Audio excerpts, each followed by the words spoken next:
santeros, cantantes, bomberos, rescatistas, Plácido Domingo, el embajador de Estados Unidos en México, dos hijos del entonces presidente Miguel de la Madrid y hasta Pedro Infante Jr. se dieron cita en la calle Venustiano Carranza, número 148 para rescatar a Monchito, un niño de 9 años enterrado bajo los escombros dejados por el terremoto de aquel 19 de septiembre de 1985. La noche del 18 de septiembre, Luis Ramón Monchito pasó la noche en aquella vecindad del centro, ubicada en la Merced y propiedad de su abuelo, donde días más tarde quedaría enterrado bajo los escombros del terremoto, o al menos eso se creyó.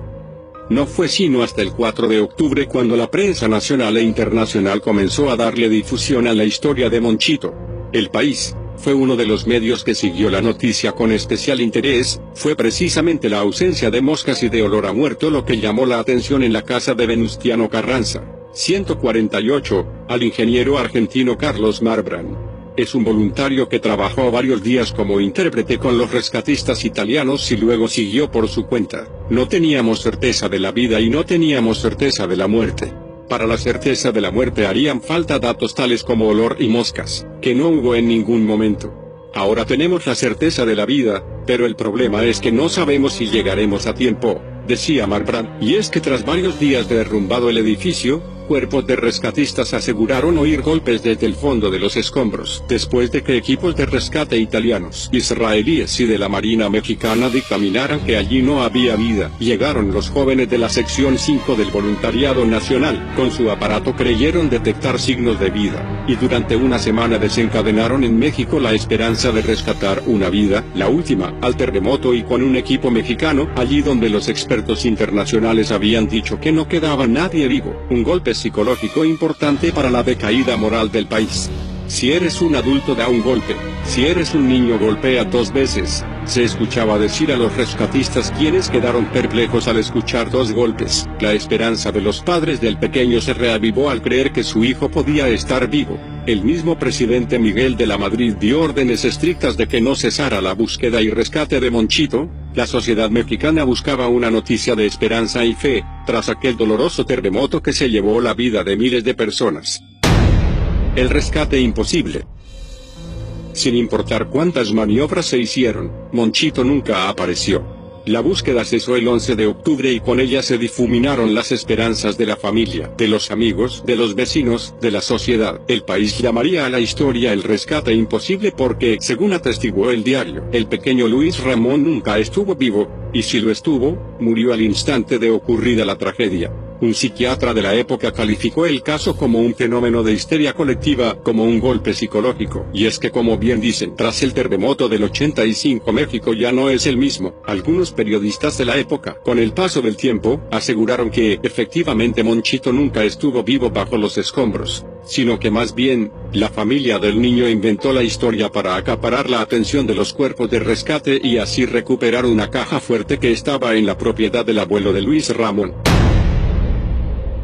Uno de ellos, que en ese momento trabajaba en la jornada, nos confirmó que Monchito nunca existió. Hasta donde supimos los reporteros que cubrimos la nota, el supuesto padre lo único que deseaba era rescatar una caja fuerte que había dejado enterrada. El tal Monchito nunca existió. Otros tantos, sin embargo, se aventuran a especular que, en realidad, la historia de Monchito fue una invención de los medios de comunicación de la época para desviar la atención que existía hacia la respuesta tardía del gobierno ante la catástrofe natural.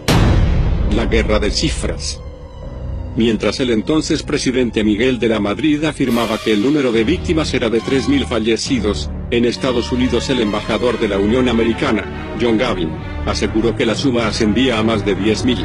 Esto provocó aún más tensiones entre ambas naciones, quienes pasaban por un mal momento tras el asesinato del agente de la DEA, Enrique Camarena, a manos del Cártel de Guadalajara. Ante ese escenario, con la ayuda internacional que llegaba de manera lenta al país, consecuencia de la desorganización de las autoridades y el impacto emocional para la población, ¿qué tan rentable era inventar una historia de esperanza que tuviera como protagonista a un niño que se aferraba a la vida con todas sus fuerzas? ¿Qué beneficios tendría para el gobierno crear una cortina de humo para darle cierta esperanza a una sociedad entristecida y abatida?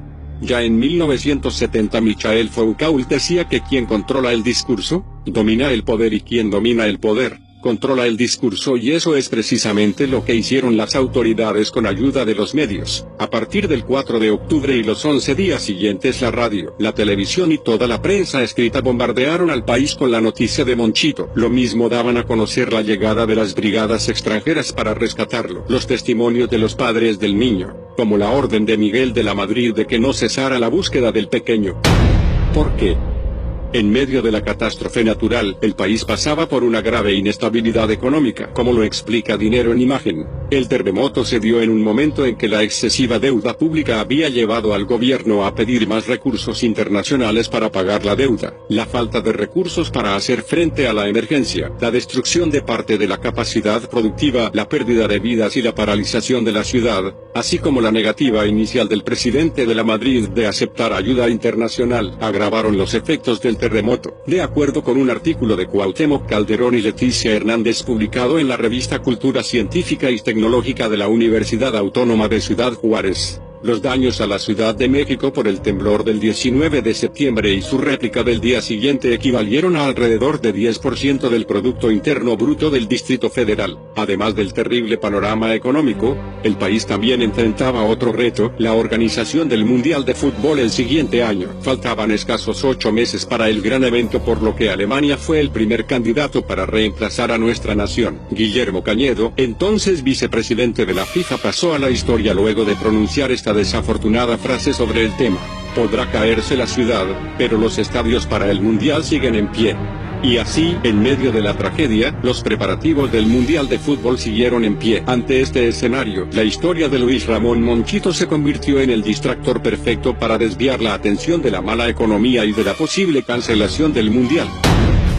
El monstruo que aterrorizó a México en los 90.